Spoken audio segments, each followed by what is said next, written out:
बस सही आ गया।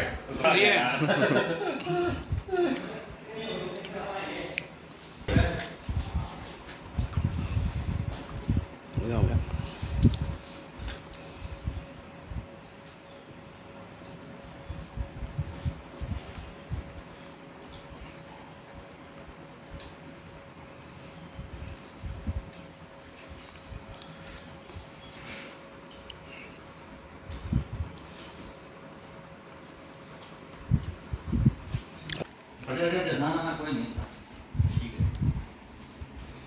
सबसे पहले तो जननायक जनता पार्टी के राष्ट्रीय अध्यक्ष डॉक्टर अजय सिंह चौटाला जी का, जननायक जनता पार्टी से रहे हरियाणा प्रदेश के डिप्टी सीएम भाई दुष्यंत चौटाला जी का, दिग्विजय चौटाला जी का, प्रदेश अध्यक्ष बीटी शर्मा जी का और सोनीपत जिले के तमाम कार्यकर्ता साथियों का, जिन्होंने मुझ पर विश्वास जताया है। मैं भरोसा दिलाता हूं कि जिस विश्वास से उन्होंने मुझे दोबारा टिकट दी है, दोबारा विश्वास जताया है, उस विश्वास को और पक्का करके और भारी बहुमत से विजय गोहाना की सीट भाई दुष्यंत चौटाला की झोली में डालें। तो अब की बार क्या मुद्दे रहने वाले? की बार मुद्दे अनेकों मुद्दे हैं गोहाने में। तो वैसे गोहाना तो आप एक देखते हुए ऐसी है, एक ऐसी सीट हो गई है, अब कोई भी किसी भी एक क्षेत्र का है, सबसे पहले मैं मुद्दों को भी छोड़ दूं, अभी बीजेपी ने टिकट डिक्लेयर करी है, बताओ जी कौन कहाँ करनाल रोहतक से आगे गोहाना, क्या यहाँ के जहाँ कोई भी कार्यकर्ता सक्षम नहीं था।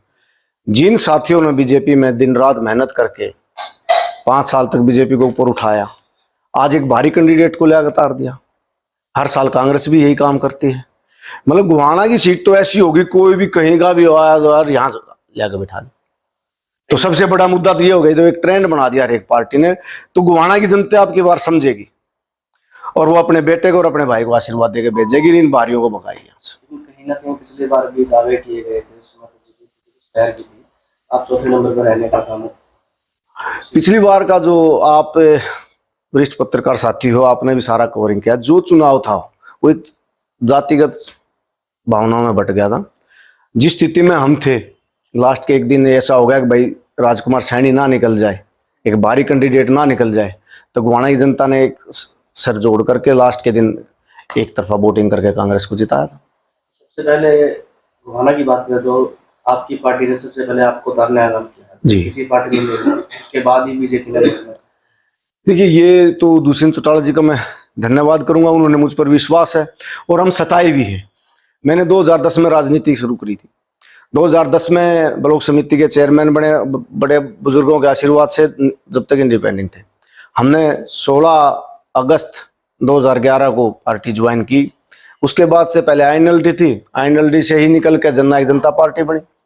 हम तो एक जैसे स्तंभ होता है, उसके पार्टी के लिए स्तंभ की तरह खड़े। कांग्रेस बीजेपी के नेता कह रहे हैं जैसे भी पार्टी खत्म हो चुकी है, उनके जो पिछले विधायक थे सारे भागे, और तो आने वाली सरकार उसकी बीजेपी या कांग्रेस की। कहने को तो कोई भी कुछ कह सकता है। आज अगर आप कल जो लिस्ट बीजेपी ने दी है, जारी की है, उसमें से तकरीबन हमारे कैंडिडेट लेकर करिए, इसका मतलब बीजेपी के पास कोई कैंडिडेट नहीं है, सारे हमारे कैंडिडेट उधारे लिए। कांग्रेस की आएगी उस दिन कांग्रेस का मैं बता दूंगा कितने कैंडिडेट हमसे उधारे ले गए। चौधरी देवीलाल की जो पार्टी है, जननायक जनता पार्टी है, चाहे उन्होंने आईएनएलडी बनाई, चाहे उससे पहले तब पार्टी थी, चौधरी देवीलाल एक कार ये तो एक नर्सरी याद सीख कर जाता है। उन्होंने हमेशा हरियाणा प्रदेश की जनता के हित के काम करे, हरियाणा प्रदेश की लड़ाई लड़ी। आप किसी भी काम में देख लो, अभी आप दुष्यंत चौटाला जी जैसे सरकार में हिस्सा था, ठीक है, विरोध होया, जनता कांग्रेस पार्टी एक भ्रम फैलाने में सक्षम भी रही। दुष्यंत चौटाला जी ने लोकसभा चुनाव में समर्थन वापस ले लिया, क्या बीजेपी की सरकार गई?